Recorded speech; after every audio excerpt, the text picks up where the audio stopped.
कामकाज शुरू होगा। अच्छा, एचसीएल टेक की आप बात कर रहे थे, कल आएंगे नंबर्स। अब 3 दिग्गजों ने तो अपना परफॉर्मेंस सामने पेश कर दिया। अब प्रेशर बढ़ेगा क्या? उम्मीदें या फिर बढ़ गई? उम्मीदें तो बढ़ गई हैं, क्योंकि जो मैं बोलने वाला हूं ये बाजार डिस्काउंट करके चल रहा है, क्योंकि ब्रोकरेज रिपोर्ट्स का पोल है ये। उम्मीदें, लेकिन जो तीनों दिग्गजों की बात करी, तीनों दिग्गज क्या, टाटा एलेक्सी को जोड़ लीजिए उसमें, सारे के सारे आईटी के नंबर्स गजब के आ रहे हैं अब तक। तो एचसीएल टेक्नोलॉजीज के जो अब तक एक्सपेक्टेशंस थी, जो ब्रोकरेजेस मान के चल रही थी, कल जब नंबर्स आएंगे Q3 के, तो डॉलर आई में तिमाही दर तिमाही यानी कि Q on Q 3% का उछाल होगा।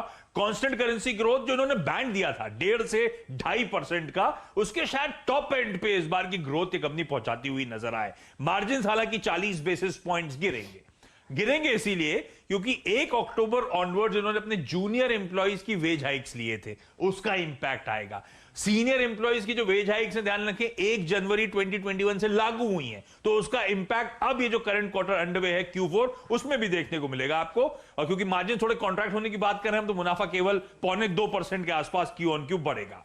अब नजर कहां रखनी है, ये कंपनी Q4 की हर अगले क्वार्टर की गाइडेंस देती है, तो Q4 की जो गाइडेंस अब तक दे रखी है वो 1.5 से 2.5% कांस्टेंट करेंसी ग्रोथ की है। क्या इसे अपग्रेड करेगी, या करेगी तो कितना? बहुत लाइकली ये करेगी। ऐसा मैं इसीलिए कह रहा हूं क्योंकि ऑस्ट्रेलियन आईटी फर्म DWS का अधिग्रहण करा था, उस अधिग्रहण के बाद ऑब्वियस है कि अपग्रेड करना बनता है, इसीलिए शायद Q4 की गाइडेंस बढ़ती हुई नजर आए। इंपॉर्टेंट होगा मैनेजमेंट की कमेंट्री डील विंस को लेकर, और इंपॉर्टेंट वर्ड इसलिए यूज करा मैंने क्योंकि Q2 में जब ये कंपनी ने अपने नंबर्स डिक्लेयर कर रहे थे, तो Q1 से 20% ज्यादा डील पाइपलाइन की बात करी थी, रिकॉर्ड हाई लेवल्स पे वो डील वन जीती थी, तो मोमेंटम इसका भी स्ट्रॉन्ग पिकअप हुआ है, इसीलिए वो डिमांड एनवायरमेंट की कमेंट्री और ज्यादा डील विंस पे बाजार फोकस करता हुआ नजर आएगा।